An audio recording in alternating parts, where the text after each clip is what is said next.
Good morning, नमस्कार। आप सभी का ग्रेविटी पॉइंट ऑफिशियल चैनल में स्वागत है। मैं सुरेशधर दुबे मानचित्र द्वारा विश्व के भूगोल की सीरीज के अंतर्गत आप लोगों के साथ दक्षिणी अमेरिका से संबंध रखने वाले तथ्यों की चर्चा करेंगे। चैनल को सब्सक्राइब, लाइक एवं शेयर करने के लिए आप सभी का धन्यवाद। यदि आपने अभी तक चैनल को सब्सक्राइब नहीं किया तो चैनल को सब्सक्राइब, लाइक एवं प्रमोट करें, जिससे प्रत्येक वीडियो का नोटिफिकेशन आप लोगों तक मिल सके। प्रत्येक वीडियो का पीडीएफ मटेरियल भी टेलीग्राम चैनल पर उपलब्ध है, आप उसे वहां से डाउनलोड कर सकते हैं, जिसका लिंक नीचे कमेंट बॉक्स में दिया गया है। हम लोग अब वर्तमान में एक साथ 3 सीरीज पर काम कर रहे हैं। एक तो हमारी प्रैक्टिस सीरीज चल रही है और एक मानचित्र द्वारा विश्व के भूगोल की सीरीज चल रही है, और दूसरा जिसमें हम कुछ समकालीन मुद्दों की चर्चा अर्थात करंट अफेयर्स की चर्चा कर रहे हैं, जिससे एग्जाम से पूर्व हमारे सब टॉपिक बेहतर तरीके से तैयार हो सकें। तो आइए प्रारंभ करते हैं दक्षिणी अमेरिका से संबंध रखने वाले तथ्यों की। दक्षिणी अमेरिका का अगर हम बात करें टोटल एरिया कितना है, तो 1,78,35,000 वर्ग किलोमीटर क्षेत्र में यह फैला हुआ है। साथ में इसका जो अक्षांशीय विस्तार है, आप इसके अक्षांश की अगर बात करें तो इधर का जो अक्षांश इसका है यह इक्वेटर के उत्तर में है। यह इक्वेटर के किधर है? उत्तर में है। तो इसलिए यह हो जाएगा 12 डिग्री 28 मिनट उत्तर से प्रारंभ होता है, और नीचे का जो सेक्शन है यह है 55 डिग्री 59 मिनट दक्षिण में है। तो यह इसका दक्षिणी विस्तार और उत्तरी विस्तार है। इसी प्रकार जो इसका पश्चिमी विस्तार है अर्थात जो इसका देशांतरी विस्तार है वह यहाँ से प्रारंभ होता है और यहाँ तक यह पहुँचता है। तो यहाँ पर बात करें इसका जो देशांतरी विस्तार, यह 28 डिग्री 51 मिनट पश्चिम से प्रारंभ होता है और 92 डिग्री पश्चिम तक इसका क्षेत्र देखा जाता है। आकार एवं रूप की अगर बात करें तो इसका जो आकार है पूरे विश्व में महाद्वीप के स्थान पर, तो सबसे बड़ा महाद्वीप तो आपको एशिया मिलता है। उसके पश्चात हम देखते हैं उत्तरी अमेरिका मिलता है, उसके पश्चात अफ्रीका है, फिर उत्तरी अमेरिका, फिर दक्षिणी अमेरिका। तो सबसे बड़ा एशिया, अफ्रीका, फिर उत्तरी अमेरिका, उसके पश्चात आपको दक्षिणी अमेरिका मिलता है, अर्थात महाद्वीप में यह चौथे क्रम पर आता है। और अगर इसका आकार हम देखें तो यह आकार कैसा है? त्रिभुजाकार है। साथ में अगर इसकी स्थिति की बात करें तो इसके उत्तर में जो है, ध्यान रखिएगा, उत्तरी अमेरिका के दक्षिण में स्थित है, जिसका अधिकांश भाग दक्षिणी गोलार्ध में पड़ता है। यह भी सही है क्योंकि इसका अधिकांश भाग किस में है? दक्षिणी गोलार्ध में है। क्योंकि अगर इक्वेटर यहाँ से गुजरती है, इक्वेटर के उत्तर में इसका बहुत लिमिटेड पार्ट है, जबकि दक्षिण में इसका अधिकांश पार्ट पाया जाता है। फिर लिख रहा है यह उत्तर की दिशा में कैरेबियन सागर से घिरा है। यहाँ पर आप देखेंगे तो ये है कैरेबियन सागर। फिर कह रहा है पूरब पश्चिम में, कहाँ पर? पूरब और पश्चिम में। पूर्व में आपको देख रहे हैं अटलांटिक महासागर है और पश्चिम में क्या है? तो प्रशांत महासागर से घिरा हुआ यह महाद्वीप है। तो यह इसके विषय में कुछ सामान्य जानकारी थी। आइए आगे इसके विषय में समझने का प्रयास करते हैं कि जो इसका उत्तर और दक्षिण विस्तार है अर्थात नॉर्थ साउथ जो इसका विस्तार है ये कितना है? तो यह 7,640 किलोमीटर है। इसी प्रकार जो इसका पूर्व और पश्चिम विस्तार है अर्थात इधर से इधर अगर विस्तार की हम बात करें तो यह विस्तार इसका मिलता है 4,990 किलोमीटर। इसका जो उत्तरतम बिंदु है इसकी बात कर रहा है। उत्तरतम बिंदु जो आपको मिलता है यह आपको इसी अर्जेंटीना में मिलता है। कहाँ मिलता है? अर्जेंटीना में मिलता है, और यह पुंटा गैलिनास। तो आप अर्जेंटीना के अब जब उत्तरी सेक्शन में देखेंगे आपको मिलता है पुंटा गैलिनास। तो यह इसका उत्तरतम बिंदु है। इसी प्रकार अगर हम दक्षिणतम बिंदु की बात करें तो दक्षिणतम जो अच्छा यहाँ पे थोड़ा सा मिस्टेक, उत्तरतम बिंदु की बात कर रहा है अब कभी काल देखिए ये होता है, ऐसी मिस्टेक हो जाती है, लेकिन फिर बाद में समझ में आ जाता है कुछ हमने गलत कर दिया। उत्तरतम बिंदु की बात कर रहा है, ना कि उच्चतम बिंदु। ध्यान रखिएगा, यह उच्चतम बिंदु है और यह उत्तरतम बिंदु है, दोनों में डिफरेंस था। तो उत्तरतम बिंदु जो है यह पुंटा गैलिनास है, और ये कहाँ पर है? ये कोलंबिया में। आपको यहाँ पर देखने को मिलता है, ये है कोलंबिया, और इसी कोलंबिया का जो सबसे उत्तरी भाग है इसी का नाम है पुंटा गैलिनास, जिसका हम बात करें यह 12 डिग्री 28 मिनट नॉर्थ में है। फिर अगर दक्षिणतम बिंदु की बात करें तो जो सबसे दक्षिणतम बिंदु है अर्थात आपको यहाँ पर देखने को मिलता है, यहाँ पर आपको देखने को मिलता हार्न अंतरीप। क्या है? हार्न अंतरीप है, और यह चिली के पार्ट में आता है, अर्थात जो चिली का ए पार्ट है यहाँ पर चिली ही लास्ट में आता है, यहीं पे आपको मिलता हार्न अंतरीप। 55 डिग्री 59 सेकेंड साउथ में है। फिर अगर बात करें पूर्वतम बिंदु, तो पूर्वतम बिंदु आपको ब्राज़ील की मुख्य लैंड से नहीं, मुख्य लैंड से थोड़ा दूर आपको मिलता है द्वीपीय क्षेत्र है। कौन सा क्षेत्र है? द्वीपीय क्षेत्र है, जिसका नाम है इल्लाह मार्टिन वाज। इल्लाह मार्टिन वाज जो है यह एक द्वीपीय क्षेत्र है जो ब्राज़ील के ही दायरे में आता है और यह इस पूरे महाद्वीप का कौन सा बिंदु है? पूर्वी बिंदु है। इसी प्रकार जो पश्चिमी बिंदु की बात करता है, सबसे पश्चिमतम बिंदु की, वह आपको इस सेक्शन में देखने को मिलता है। तो यहाँ पर है गल्लापागोस द्वीप जो इक्वाडोर का पार्ट है। किसका पार्ट है? इसी इक्वाडोर से जब आप दूर जाएंगे तो यहाँ पर आपको द्वीप मिलता है और यह द्वीप पश्चिमी भाग है। तो यहाँ पर जो इसका देशांतर है ये है 92 डिग्री वेस्ट और ये जो है इसका पॉइंट आपको मिलता है 28 डिग्री 51 मिनट वेस्ट में। इसी प्रकार अगर हम उत्तरतम बिंदु की बात करें, किस बिंदु की? उत्तरतम। यहाँ पे उत्तरतम तो हो गया, फिर उच्चतम, ये शब्द ध्यान रखिएगा। उच्चतम मतलब होता है जो यहाँ का सबसे मैक्सिमम हाइट दर्ज करने वाला स्थान है पूरे दक्षिणी अमेरिका महाद्वीप का। तो यह स्थान आपको मिलता है सैरो अरोनकागुआ और यह अर्जेंटीना का पार्ट है। और यह आपको इस वाले सेक्शन में देखने को मिलता है जो यहाँ का सबसे ऊंचा स्थान है और इसकी ऊंचाई कितनी है? 6962 मीटर है। इसी प्रकार जो निम्नतम बिंदु है दक्षिणी अमेरिका का, यह आपको इसी अर्जेंटीना में ही देखने को मिलता है, लेकिन यह आपको कहाँ पे है? यह है बालदिस प्रायद्वीप। क्या है? बालदिस। यहाँ पर आपको एक प्रायद्वीप देखने को मिलता है, तो तट पे ही आपको देखने को मिलता है बालदिस प्रायद्वीप। इस बालदिस प्रायद्वीप पे आपको सबसे ऊंचा स्थान देखने को, सबसे निचला स्थान देखने को मिलता है, जिसकी कितनी डेप्थ है? 40 मीटर समुद्र से, यानी सी लेवल से 40 मीटर गहरा है। इसी प्रकार जो उच्चतम तापमान है, मैक्सिमम टेम्परेचर, इसी यही स्थान पर दर्ज किया जाता है जो अर्जेंटीना में ही है। इसका नाम है रिवादाविया, अर्जेंटीना में ही है। और फिर यहाँ का मैक्सिमम जो टेम्परेचर है ये है 59 डिग्री सेंटीग्रेड। इसी प्रकार जो निम्नतम टेम्परेचर दर्ज किया जाता है यह निम्नतम बिंदु पर, देखिए मैक्सिमम टेम्परेचर उच्चतम बिंदु पर और निम्नतम टेम्परेचर निम्नतम बिंदु पर। ऐसा निम्नतम टेम्परेचर जो दर्ज किया जाता है यह भी अर्जेंटीना में है और इस स्थान का नाम है सरमियंतो। यहाँ का टेम्परेचर -33 डिग्री सेंटीग्रेड है और यहाँ पर आपको यह स्थान देखने को मिलता है। तो ये चारों स्थान है, उच्चतम यहाँ पर है और निम्नतम दक्षिण की तरफ है और चारों यह स्थान कहाँ पर है? अर्जेंटीना में है। देश अगर हम बात करें दक्षिणी अमेरिका, अर्थात ये पूरा दक्षिणी अमेरिका ले लीजिए, प्लस मैक्सिको जो इसके उत्तर में आपको मिल रहा था, अर्थात मैक्सिको उत्तर में था ही। फिर मध्य अमेरिका एवं वेस्ट इंडीज। मध्य अमेरिका के बजाय यहाँ पर अगर लिख दिया जाए सेंट्रल अमेरिका तो काफ़ी बेहतर रहेगा। Central America, West Indies, Mexico, दक्षिणी अमेरिका, इन सबको मिला के हमने पहले ही कहा है कि इसको कहते हैं लैटिन अमेरिका, जबकि यूएस और कनाडा आंग्ल अमेरिका के अंतर्गत आते हैं।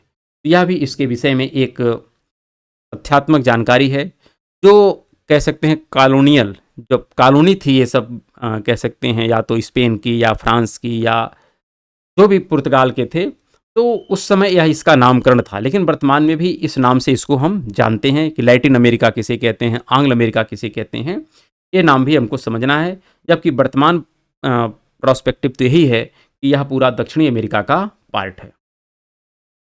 अगला जो पार्ट है यहाँ पर कि देखना है कि दक्षिणी अमेरिका महाद्वीप पे कौन कौन से प्रमुख देश हैं। अगर देशों की बात करें तो हमको अर्जेंटीना मिलता है, अर्जेंटीना यहाँ पर देखने को मिल रहा है। फिर अगर हम बात करें तो आपको देखने को मिलता है बोलिविया, बोलिविया यहाँ पर है। फिर आपको देखने को मिलता है ब्राज़ील, यहाँ पर है। चिली की बात करता है तो चिली ये आपका किनारे पर है। फिर यहाँ पर है Columbia, British Columbia, British Columbia ध्यान रखिएगा कनाडा में है और यहाँ पर है कोलंबिया। फिर यहाँ पर है इक्वाडोर, इक्वाडोर यहाँ पर है। फिर यहाँ पर है गियाना, इसको कहते हैं फ्रेंच गियाना, यहाँ पर पार्ट होता है, ये है गियाना। फिर यहाँ पर है पराग्वे, क्या है? पराग्वे यहाँ पर मिलता है। पेरू, पेरू यहाँ पर मिलता है। सूरीनाम है, क्या है? सूरीनाम है। और उरुग्वे, उरुग्वे आप देख लीजिए, उरुग्वे आपको यहाँ पर देखने को मिलता है, ये है उरुग्वे। वेनेजुएला भी आपको यहाँ पर देखने को मिलता है। और जो सूरीनाम है ये देखिए यहाँ पर, इस प्रकार से हम कह सकते हैं सूरीनाम यहाँ पर थोड़ा सा ये वाला है, ये सूरीनाम। और ये जो है यह फ्रेंच गुयाना है जो फ्रांस का है। कहाँ का है? फ्रांस का है। तो फ्रेंच गुयाना है तो यह दक्षिणी अमेरिका कॉन्टिनेंट में ही, लेकिन इस पर आधिपत्य किसका है? तो फ्रांस का है, इसलिए इसको कहते हैं फ्रेंच गुयाना। और सूरीनाम भी इसी बगल में है। तो इस मतलब इतने देश हैं जिसके विषय में हमको जानकारी होनी चाहिए। सबसे पहला जो देश है इसका नाम है ब्राज़ील। जो देखा जाए तो काफ़ी बड़ा है। अगर हम साइज़ के आधार पर बात करें तो सबसे बड़ा राष्ट्र आपको देखने को मिलता है रसिया, दूसरे नंबर पर है कनाडा, तीसरे नंबर पर अगर हम बात करें तो फिर हमको देखने को मिल जाता है चाइना है, फिर यूएस है, ब्राज़ील है, ऐसा हमको देखने को मिलता है। तो ब्राज़ील भी आता है और ब्राज़ील आप इस कैटेगरी में किस नंबर पर देख सकते हैं, तो पहले पे रसिया हो गया, दूसरे पे कनाडा हो गया, तीसरे पे चीन हो गया, चौथे पे यूएस हो गया और पाँचवें पे ब्राज़ील हो गया। तो फिफ्थ लार्जेस्ट या कंट्रीज़ है पूरे विश्व में। और छठवें नंबर पर आता है ऑस्ट्रेलिया, सातवें नंबर पर आता है भारत। तो यह भी कभी काल प्रश्न पूछा जाता है। तो यहाँ पर क्षेत्रफल जो ब्राज़ील का है 85,11,970 वर्ग किलोमीटर है। इसका जो अक्षांशीय विस्तार है यह 5 डिग्री 15 उत्तर से लेकर के, क्योंकि यह देखिए यह इक्वेटर है, तो यह इक्वेटर के उत्तर से इसका विस्तार यहाँ से है और यहाँ तक जाता है। उत्तर में भी है और उत्तर कहाँ तक है, तो यह 5 डिग्री 15 मिनट उत्तर से प्रारंभ होता है और 33 डिग्री 45 मिनट दक्षिण तक इसका विस्तार है। फिर अगर देशांतरी विस्तार की बात करें तो इसका देशांतर यहाँ से प्रारंभ होकर के यहाँ तक जाता है, अर्थात यहाँ पे 34 डिग्री 50 मिनट से प्रारंभ होता है और 70 डिग्री वेस्ट तक यह पहुँचता है। यहाँ की जो जनसंख्या है टोटल 168 मिलियन है। इसकी जो अवस्थिति है इसके विषय में बात कर रहा है कि ब्राज़ील जो है केवल 2 राष्ट्रों को छोड़ करके शेष सभी दक्षिणी अमेरिका के राष्ट्रों से यह अपनी सीमा साझा करता है। 2 राष्ट्र कौन कौन से नहीं है, एक इक्वाडोर है और एक चिली है। चिली और इक्वाडोर को छोड़ करके ब्राज़ील अन्य सभी दक्षिणी अमेरिका के राष्ट्रों से अपनी सीमा साझा करता है। तो यह भी तथ्य हमको स्पष्ट होना चाहिए। तो कितने राष्ट्रों से सीमा साझा करता है, तो हम कह सकते हैं 1, 2, 3, 4, 5, 6, 7, 8, 9। कितने राष्ट्रों से सीमा साझा करता है, 9 राष्ट्रों से सीमा साझा करता है। 2 से नहीं करता है तो 9 2 11 और एक ब्राज़ील 13, टोटल 13 राष्ट्र हैं यहाँ पर। 13 राष्ट्र में ब्राज़ील 9 राष्ट्रों से अपनी सीमा साझा करता है। तो 9 2 11 एक 12 होगा ना, 13 कहाँ से हो जाए, 9 और 2 से सीमा साझा नहीं किया तो 9 2 11 एक 12, तो 12 होगा, 13 नहीं होगा। देख लीजिएगा कैसे गिना गया, कहाँ गलत हो गया, लेकिन फिर भी आपको तथ्य पता होना चाहिए कि ब्राज़ील 9 राष्ट्रों से सीमा साझा करता है, सिर्फ 2 से नहीं करता है, एक है इक्वाडोर और एक है चिली। यहाँ पर अगर हम बात करें, यही लिखा गया इस, और फिर अगर हम इसमें और जानकारियों की बात करें तो जो ब्राज़ील की वर्तमान की राजधानी है ये है ब्राज़ीलिया। क्या है, ब्राज़ीलिया है। जबकि पुरानी राजधानी जो यहाँ की थी ये थी सल्वाडोर। क्या थी, सल्वाडोर।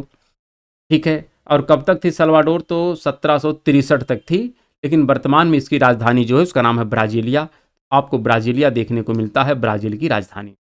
इसका जो आकार है दक्षिणी अमेरिका का सर्वाधिक बड़ा देश एवं पश्चिमी गोलार्ध में दूसरा सबसे बड़ा देश। पश्चिमी गोलार्ध में दूसरा सबसे बड़ा देश है क्योंकि सबसे बड़ा देश तो आपको जो देखने को मिलता है दक्षिणी अमेरिका, अच्छा यहाँ पे लिख रहा है पश्चिमी गोलार्ध में दूसरा सबसे बड़ा देश एवं विश्व में क्षेत्रफल एवं जनसंख्या की दृष्टि से 5वां सबसे बड़ा देश है। तो ठीक है, यहाँ तो सही है। फिर यहाँ पर बात किया जा रहा है कि खनिज दक्षिणी अमेरिका का प्रमुख जो है ये कौन सा है, लौह अयस्क है। जो लौह अयस्क का उत्पादन है ये सबसे ज़्यादा कहाँ से होता है, तो ब्राज़ील से होता है। तो यहाँ पर आपको ध्यान रखना है कि खनिज दक्षिणी अमेरिका का प्रमुख लौह अयस्क उत्पादक यह देश है। फिर कृषि विश्व का सर्वाधिक कॉफ़ी उत्पादन यहाँ पर किया जाता है। मतलब खनिज में लौह का प्रमुख खनिज है और कृषि में सर्वाधिक किसका करता है, तो कॉफ़ी का यह प्रोडक्शन करता है। देश यहाँ पर अगर हम बात करें ब्राज़ीलिया जो इसकी राजधानी है, तो कम्पेज क्षेत्र अर्थात जो यहाँ पर घास का मैदान है जिसको कम्पेज का मैदान कहते हैं, कम्पेज क्षेत्र के केंद्र में अवस्थित है। तो यह जो क्षेत्र है, जो ये घास का मैदान है, इस घास के मैदान के सेंटर में स्थित है ब्राज़ीलिया। फिर बात कर रहा है ब्राज़ीलिया की नई राजधानी, ब्राज़ील की नई राजधानी ये है, ब्राज़ीलिया नहीं, ब्राज़ीलिया ब्राज़ील की नई राजधानी है। ग्रिड प्रारूप पर आधारित है, साथ में स्थापत्य कला का सर्वोत्तम उदाहरण प्रस्तुत करता है। जो स्थापत्य कला हैं, अर्थात जैसे भारत में बहुत सी स्थापत्य कलाएं हैं उसी प्रकार ब्राज़ील में बहुत सारी स्थापत्य कलाएं हैं ऐतिहासिक दृष्टिकोण से। तो ये काफ़ी ज़्यादा महत्वपूर्ण है, इसको भी हमें समझना है। फिर आगे हम बात करें, इसका जो एक प्रमुख नगर है इसका नाम है इताबीरा। इताबीरा स्टेट ऑफ मिनाज, अर्थात एक नगर है, एक स्टेट है जिसका नाम है स्टेट ऑफ मिनाज। तो स्टेट ऑफ मिनाज जो है यहाँ पर आपको देखने को मिलता है और इसी स्टेट ऑफ मिनाज में जो स्थान है उसका नाम है इताबीरा। यह एक लौह अयस्क भंडार के लिए महत्वपूर्ण क्षेत्र, अर्थात यह एक प्रमुख लौह अयस्क भंडार का क्षेत्र है इताबेरा, इसलिए इसको हम लोग जानते हैं और कोई इसका महत्वपूर्ण रोल नहीं है। ब्राजील में 2 ही स्थान है लौह अयस्क के लिए और इसलिए विश्व में यह प्रसिद्ध हैं। एक है इताबेरा और एक अभी आगे हम आपको डिस्कस करेंगे। लेकिन इताबेरा स्टेट ऑफ मिनाज में स्थित है। इसी प्रकार अगर हम बात करें साओ पालो की, किसकी बात करें? साओ पालो की, तो दक्षिणी गोलार्ध में स्थित सबसे बड़ा नगरीय समूहन है साओ पालो। और इसके विषय में अगर हम देखें साओ पालो, अगर हम आपको मैप में दिखाने का प्रयास करें, आपको साओ पालो दिखाई पड़ जाएगा यहाँ पर, ये देखिए और छोटा सा पार्ट है साओ पालो। तो आपको एटलस में देखते रहना साओ पालो। तो साओ पालो जो है दक्षिणी गोलार्ध में स्थित सबसे बड़ा नगरीय समूहन है। दक्षिणी अमेरिका का सबसे बड़ा नगर एवं विश्व स्तर पर मैक्सिको सिटी एवं टोक्यो सिटी के पश्चात तीसरा सबसे बड़ा नगरीय समूह है। अर्थात यह एक अर्बन कह सकते हैं कोनोबरेशन है, नगरीय समूहन है। काफ़ी व्यापार एवं मीट पैकेजिंग का, ध्यान रखिएगा, काफ़ी व्यापार एवं मीट पैकेजिंग का सर्वाधिक महत्वपूर्ण केंद्र है। काफ़ी उत्पादन के क्षेत्र में फजेंडा कहा जाता है, ऐसा हम लोग जानते हैं। फजेंडा मिस्र के कृषकों के लिए हम लोग प्रयोग करते हैं, लेकिन यहाँ के लिए भी हम लोग फजेंडा शब्द प्रयोग कर सकते हैं। सर्वाधिक महत्वपूर्ण काफ़ी केंद्र उत्पादन के क्षेत्र को क्या कहते हैं? फजेंडा कहते हैं, जबकि फजेंडा ज़्यादातर मिस्र के कृषकों के लिए हम लोग प्रयोग करते हैं। इसी प्रकार अगला जो है इसका नाम है सैंटोज। क्या नाम है? सैंटोज। अगर हम सैंटोज की बात करें तो सैंटोज भी आपको यहीं पर देखने को मिलता है। और सैंटोज के विषय में ध्यान रखिएगा, ये लिखा है साओ पालो। किसका? यही जो साओ पालो है, इसी साओ पालो का वाह्य बंदरगाह एवं सर्वाधिक महत्वपूर्ण काफ़ी निर्यातक बंदरगाह है। साओ पालो यहाँ पर है और यहीं पर देखिए आपको ए मिलता है जिसका नाम है सैंटोज। क्या नाम है? सैंटोज। तो आपको एटलस में देखना है, क्योंकि यहाँ पर एटलस का ही ये मैप है, लेकिन जूम आउट करने पर यह इमेज फटने लगता है, इसलिए ज़्यादा जूम नहीं किया जा सकता। लेकिन फिर भी आपको सिर्फ एक इंडिकेशन मिल रहा है और आप इसी इंडिकेशन को ध्यान में रख करके आप अपने एटलस को आइडेंटिफाई करें कि यह स्थान कहाँ पर है, तो आपको काफ़ी अच्छी समझ स्थापित हो जाएगी। फिर अगले अगर हम नगर की बात करें, जो सबसे प्रमुख नगर है और यह काफ़ी बार चर्चा में रहता है, क्योंकि अंतर्राष्ट्रीय बहुत से कन्वेंशन रियो डी जेनेरियो में संपन्न हुए हैं और जो पहला पृथ्वी सम्मेलन था जिसको अर्थ समिट कहते हैं, या यही रियो डी जेनेरियो में ही हुआ था। तो रियो डी जेनेरियो ब्राज़ील में है, एक महत्वपूर्ण पत्तन शहर है जो आसपास के क्षेत्रों में काफ़ी उत्पादन की सुविधा प्रदान करता है। साथ में अगर बात करें बेलो हैरिजोंटे, क्या? बेलो हैरिजेंटे। अब बेलो हैरिजेंटे के विषय में आपको ध्यान रखना है कि सामान्यतः सुंदर दृश्य के लिए जाना जाता है, महत्वपूर्ण लौह अयस्क निक्षेप के लिए प्रसिद्ध है। किसके लिए प्रसिद्ध है? लौह अयस्क निक्षेप के लिए यह प्रसिद्ध है, आपको ये ध्यान रखना है। और इसका नाम क्या है? इसका नाम है बेलो हॉरिजेंटे। तो बेलो हॉरिजेंटे, ये देखिए आपको यहाँ मिलेगा बेलो हॉरिजेंटे सामान्यतः सुंदर दृश्य के लिए जाना जाता है और लौह अयस्क का निक्षेप यहाँ पर है। तो लौह अयस्क का निक्षेप इसी क्षेत्र में ज़्यादा मिलता है। हाँ, एक क्षेत्र इधर भी मिलता है, उसकी हम चर्चा भी करेंगे। फिर अगला जो नगर है उसका नाम है बेलेम। क्या नाम है? बेलेम। ये जो है टोकांटिन्स नदी के मुहाने पर स्थित है। कोकोआ और रबड़ के निर्यात हेतु अमेजन बेसिन क्षेत्र का यह प्रमुख बंदरगाह है। आपको ध्यान रखना है यह जो स्थान है ये कहाँ पर है, इसके विषय में भी हमको जानकारी होनी चाहिए। ये लिखा है बेलेम। क्या लिखा है? बेलेम। तो बेलेम देखिए यहाँ पर आपको ये मिलता है बेलेम, ये अमेजन बेसिन है और यहीं पर मुहाने पर आपको देखने को मिलता है बेलेम। क्या मिलता है? बेलेम। चलिए अगला नगर यहाँ का जो सबसे प्रमुख और महत्वपूर्ण है इसका नाम है मनाउस। क्या नाम है? मनाउस। मनाउस जो है ये कहाँ पर है? अमेजन एवं नेग्रो नदी के तट पर है। तो एक तरफ से इधर से आती है नेग्रो नदी और इधर से आती ये है अमेजन और इधर से आती है जिसका नाम है नियग्रो, और यहीं पर ये स्थान देखने को मिलता है जिसका नाम है मनाउस। क्या नाम है? मनाउस। भूमध्य रेखीय निम्न भूमि जलवायु का प्रतिनिधित्व करता है, क्योंकि यहाँ से भूमध्य रेखा पास में ही गुजरती है। तो ये इसके विषय में है। और साथ में अगर भूमध्य रेखीय क्षेत्र यहाँ पर है तो वर्षा अधिक होगी, अमेजन की नदी भी यहाँ पर है, तो यहाँ पर रबड़ का काफ़ी ज़्यादा प्रोडक्शन होता है। साथ में एक जो सबसे महत्वपूर्ण और नगर है जिसका नाम है काराजास। क्या नाम है? काराजास।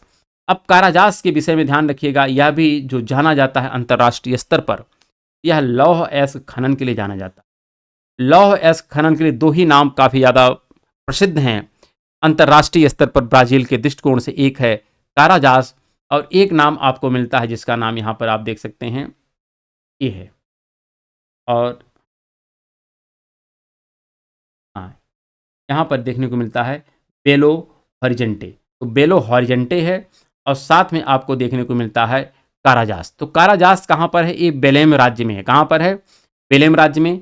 यही देखिए आपका बेलेम राज्य क्या है? ये है बेलेम राज्य और इसी बेलेम राज्य में स्थित है जिसका नाम है काराजास। तो आपको ध्यान रखना है इसी बेलेम राज्य में स्थित है काराजास और काराजास विश्व स्तर पर लौह अयस्क खनन के लिए प्रसिद्ध स्थान है। अगला जो राज्य देश है उसका नाम है बोलिविया। अगर हम बोलिविया के विषय में डिस्कशन करें तो बोलिविया जो है इसका टोटल क्षेत्रफल है 10,98,581 वर्ग किलोमीटर। राजधानी जो इसकी मिलती है ये है लापाज। क्या है? लापाज है। फिर जो इसकी विधिक राजधानी है, दो राजधानी है, एक प्रशासनिक है एक विधिक है। विधिक जो इसकी राजधानी मिलती है ये मिलती है सुक्रे। क्या मिलती है? सुक्रे। ये यहाँ पर सुक्रे है। फिर अगर इसके अक्षांशीय विस्तार की हम बात करें तो 9 डिग्री 40 मिनट से लेकर के 22 डिग्री 40 मिनट दक्षिण में यह स्थित है, अर्थात यह इक्वेटर के दक्षिण में ही है, उत्तर में नहीं है। साथ में अगर इसके देशांतरीय विस्तार की बात करें तो 57 डिग्री 30 मिनट से लेकर के 69 डिग्री 40 मिनट पश्चिम तक यह स्थित है। अवस्थिति का तात्पर्य है कि इसके उत्तर दक्षिण पूर्व पश्चिम में कौन कौन से देश हैं। तो इसके दक्षिण में जो है अर्थात यह लिखा गया कि दक्षिणी अमेरिका का स्थल अवरुद्ध देश है। आपको दक्षिणी अमेरिका में यह स्थल अवरुद्ध देश मिलता है, एक ये मिलता है और एक आपको मिलता है पराग्वे। यही दो राष्ट्र आपको यहाँ पर देखने को मिलते हैं जो स्थल अवरुद्ध हैं। ठीक। फिर अगले हम बात करें कि लापाज है, लापाज की घाटी में अवस्थित विश्व की राजधानी नगरों में सर्वाधिक ऊंचाई पर अवस्थित नगर है। तो यह भी हमको स्पष्ट होना चाहिए। फिर अगला जो प्रमुख देश है उसका नाम है चिली। अब चिली भी काफ़ी यह तट पर स्थित है और काफ़ी लंबाई में है, लंबाई इसकी काफ़ी ज़्यादा। विश्व में आपको जितने देश मिलते हैं उन सभी देशों में इसकी लंबाई लगभग सबसे ज़्यादा देखने को मिलती है, उत्तर दक्षिण विस्तार। तो यहाँ पर बात की जा रही है कि इसका टोटल क्षेत्रफल कितना है? 7,56,626 वर्ग किलोमीटर है। इसकी जो राजधानी है ये है सैंटियागो। आपको राजधानी देखने को मिलती है सैंटियागो। फिर इसका अक्षांशीय विस्तार 17 डिग्री 30 मिनट से लेकर के 56 डिग्री दक्षिण तक है। देशांतरी विस्तार 60 डिग्री पश्चिम से लेकर के 75 डिग्री 40 मिनट पश्चिम तक है। जनसंख्या 158 मिलियन है और इसका जो विस्तार है उत्तर दक्षिण विस्तार 5000 किलोमीटर है और पूर्व पश्चिम विस्तार मात्र 200 से 300 किलोमीटर है। काफ़ी बेहतर, मतलब हम कह सकते हैं एक ऐसा राष्ट्र है कि जिसकी चौड़ाई बहुत कम है लेकिन लंबाई बहुत ज़्यादा है। इसकी अवस्थिति लंबी सक्रिय स्थलीय पट्टी दक्षिणी अमेरिका के पश्चिम में सागरीय तट पर स्थित है। यह पेरू उत्तर में बोलिविया से, एक तरफ बोलिविया है, एक तरफ आप देखते हैं पेरू है, फिर यहाँ पर अर्जेंटीना है, इन सबसे यह घिरा हुआ है। चिली एक सक्रिय पट्टी एंडीज पर्वत से उत्तर दक्षिण दिशा में घिरा हुआ है जो लगभग आधे क्षेत्र में फैला हुआ है। तो अर्थात यहीं पर आप देखते हैं यह जो एरिया है यहाँ पर एक पर्वत श्रेणी है जिसका नाम है एंडीज। तो यह एंडीज के ही पार्ट में आता है, ऐसा यहाँ पर लिखा गया है कि यह सक्रिय पट्टी एंडीज पर्वत से उत्तर दक्षिण दिशा में घिरा है। तो ऐसा हमको स्पष्ट होना चाहिए क्योंकि यहाँ पर एंडीज श्रेणी है। साथ में अगर बात करें इसका जो सबसे प्रमुख नगर और राजधानी है जिसका नाम है सैंटियागो, यह चिली की राजधानी नगर है एवं चिली के मध्य में अवस्थित है, भूमध्य सागरीय जलवायु क्षेत्र में स्थित।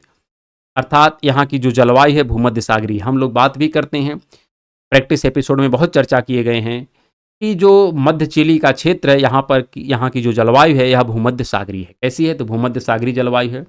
और जब भूमध्य सागरीय जलवायु होगी तो यहाँ पे रसदार फल पाए जाते हैं और रसदार फल में हम लोग सेब, संतरा है, अंगूर है, ये सब जब फल रहेंगे तो उससे शराब का भी प्रोडक्शन काफ़ी ज़्यादा यहाँ पर होता है।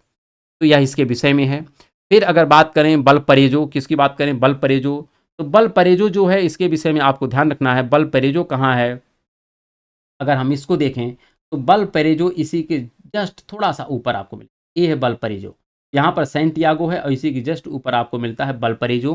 तो बलपरेजो तेल शोधक, पेट्रोकेमिकल उद्योग एवं शराब उत्पादन के लिए महत्वपूर्ण दक्षिणी गोलार्ध में सबसे अधिक शराब उत्पादक क्षेत्रों में से एक ट्रांस कॉन्टिनेंटल रेलवे का पश्चिमतम जंक्शन है। अर्थात यह शराब का प्रोडक्शन भी करता है और कॉन्टिनेंटल रेलवे का पश्चिमतम जंक्शन भी है। ये भी हमको स्पष्ट होना चाहिए इसके बारे में, बलपरेजो के विषय में। फिर अगर हम अगले नगर की बात करें इसका, तो अगला नगर हमको मिलता है अरीका। अरिका आप देखिए एकदम यहाँ पर मिलता है, अर्थात पेरू की सीमा के पास आपको मिलता है अरिका। अरिका चिली के उत्तर में अवस्थित विश्व का शुष्कतम स्थान है। पहले नाइट्रेट के खनन के कारण आबादी का आगमन हुआ, अब यह आबादी रहित शहर है। इसे प्रेत शहर भी कहते हैं। तो प्रेत शहर किसे कहते हैं? इसे अरिका को कहते हैं, क्योंकि जब यहाँ पर नाइट्रेट मिला तो लोग काफ़ी ज़्यादा यहाँ पर मतलब माइग्रेट करके आए, क्योंकि रोजगार के साधन उपलब्ध हुए। लेकिन कालांतर में इतनी सारी समस्याएं यहाँ पर उत्पन्न हो गई, और जब नाइट्रेट का यहाँ पर भंडार समाप्त हो गया तो यह वर्तमान में अब भूतों का एक शहर हो गया है। यह 16 वर्षों तक वर्षा की बूंद नहीं पड़ती है।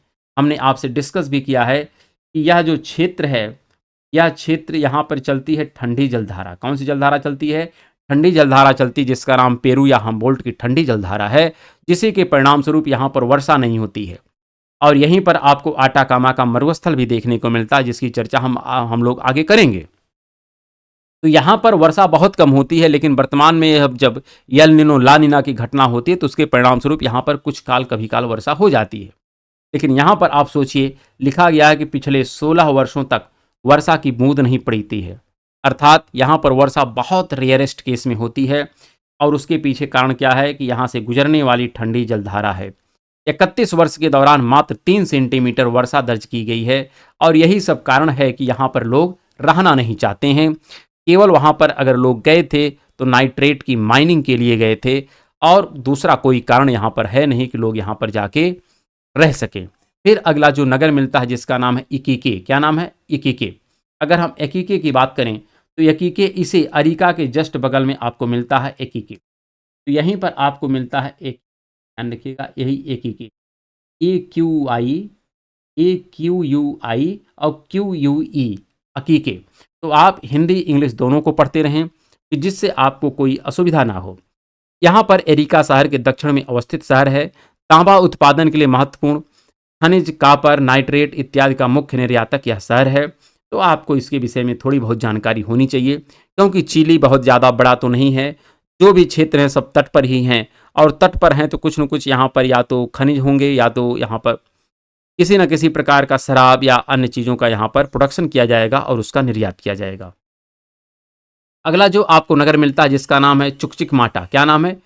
चुकचिकमाटा। ये जो चुकचिकमाटा है ये कहाँ पर आपको मिलता है?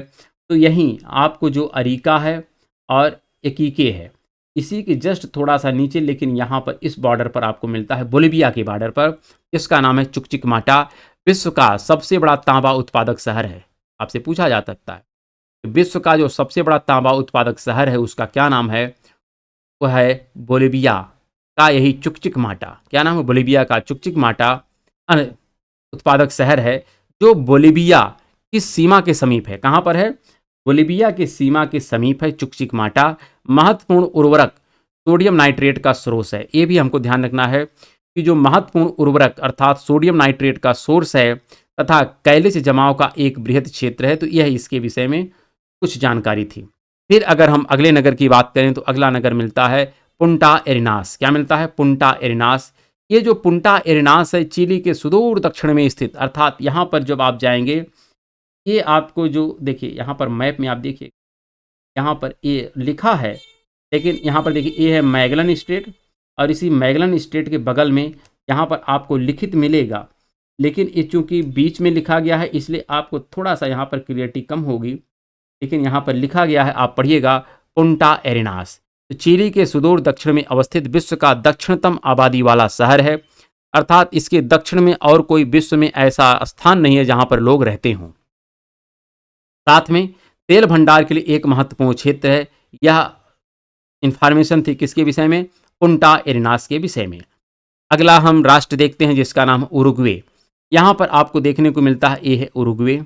और उरुग्वे के विषय में इसका जो टोटल एरिया है 1,74,810 वर्ग किलोमीटर है।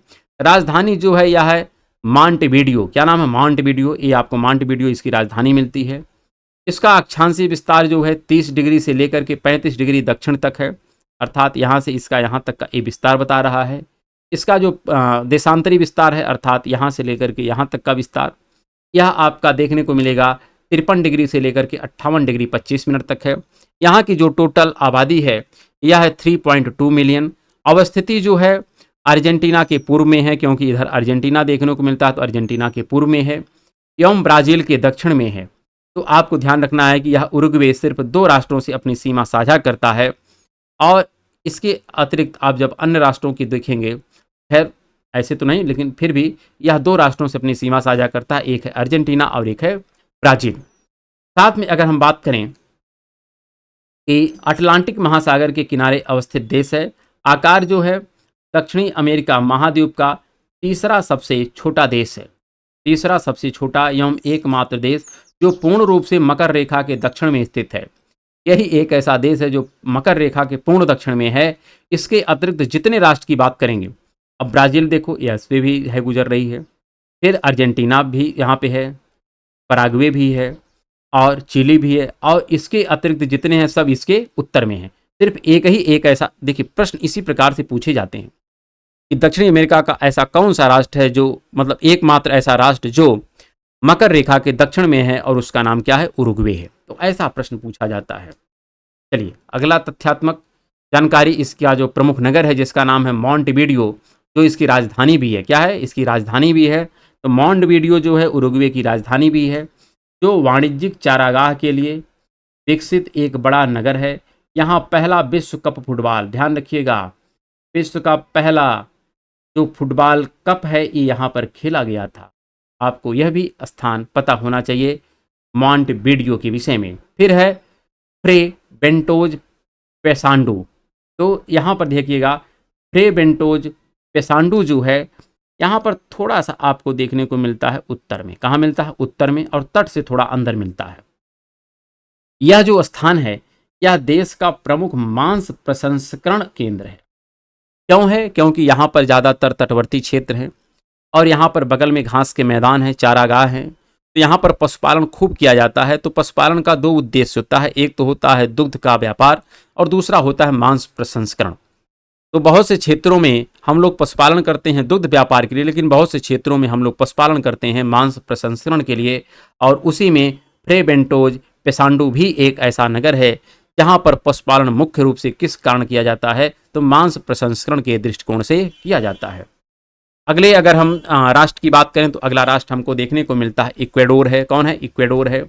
अगर हम इक्वेडोर की बात करें तो यह आपको इक्वेडोर मिलता है, जो इक्वेटर, मतलब इक्वेटर इसी के ऊपर से गुजरती है, ये ध्यान रखिए, और इसी इक्वेटर के आधार पर इसका नाम इक्वाडोर है। ऐसा भी हमको स्पष्ट होना चाहिए, क्योंकि देखिए लिखा गया इसका नाम इक्वेटर के नाम पर पड़ा है।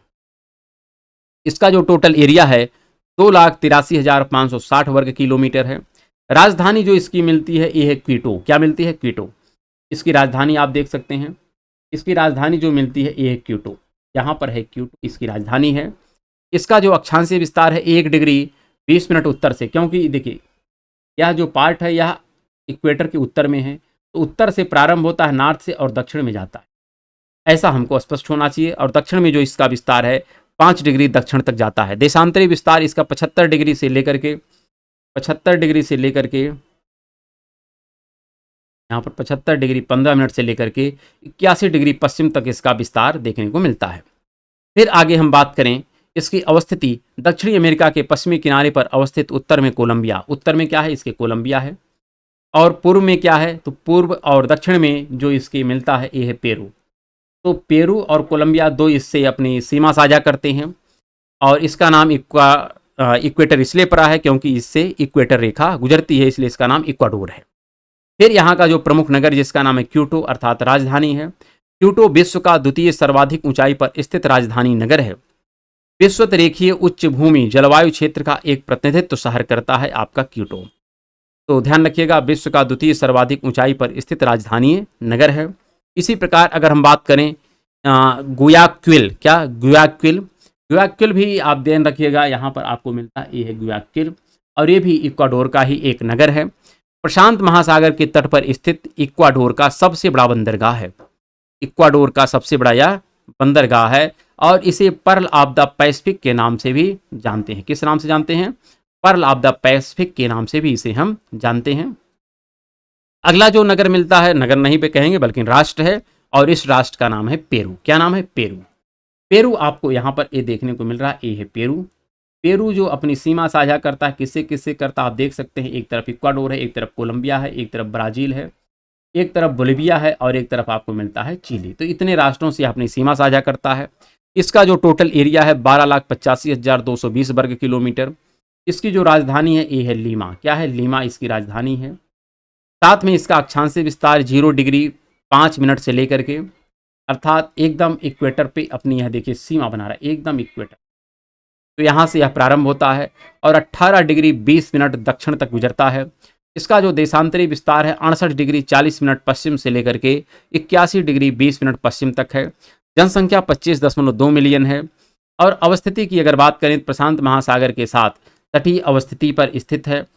साथ में अगर हम बात करें एवं 5 देशों के साथ अपनी सीमा साझा करता है। आप 5 देश देख सकते हैं, 1 2 3 4 5 देशों से अपनी सीमा साझा करता है। साथ में अगर हम बात करें इससे कौन कौन सीमा साझा करता है तो आप देख सकते हैं इक्वाडोर है, कोलंबिया है, ब्राज़ील है, बोलिविया है और चिली है। इतने राष्ट्रों से यह सीमा साझा करता है। आकार की अगर बात करें तो दक्षिण अमेरिका का तीसरा सबसे बड़ा देश है और पहला तो सबसे बड़ा देश था ब्राज़ील, दूसरा नंबर था अर्जेंटीना और तीसरा नंबर था पेरू। ठीक है। और फिर अगर हम बात करें कि यह अपतटीय क्षेत्र फास्फेट भंडार के लिए महत्वपूर्ण है। यह जो अपतटीय क्षेत्र है प्रशांत महासागर का, अर्थात इसी पेरू का जो अपतट का क्षेत्र है, यहाँ पर अपतट का क्षेत्र मिलता है और इसी अपतट के क्षेत्र में ध्यान रखिएगा फास्फेट का बहुत बड़ा भंडार पाया जाता है, जो किससे बना है? जो चिड़ियों के मल गुयानों के जमाव से बना हुआ है। ऐसा आपको ध्यान रखना है। पूछा जा सकता है कि विश्व में ऐसा फास्फेट का भंडार जो चिड़ियों के मल से बना है और यह कहाँ पर है? गुयानों के जमाव से बना है और यह पेरू के ही तट पर अपतटीय क्षेत्र में देखने को मिलता है। चलिए, इसी के साथ आज दक्षिणी अमेरिका से संबंध रखने वाले कुछ तथ्यों की चर्चा हम लोग किए हैं। शेष अभी कुछ चर्चाएं बाकी हैं, उसकी चर्चाएं हम लोग कल करेंगे। पुनः कुछ प्राकृतिक चीज़ें हैं अर्थात पर्वत, पठार, मैदान और नदियाँ, उसकी चर्चाएं भी हम इसी क्रम में करेंगे। तो फिर मिलते हैं अब कल की क्लास में, तब तक के लिए नमस्कार, धन्यवाद।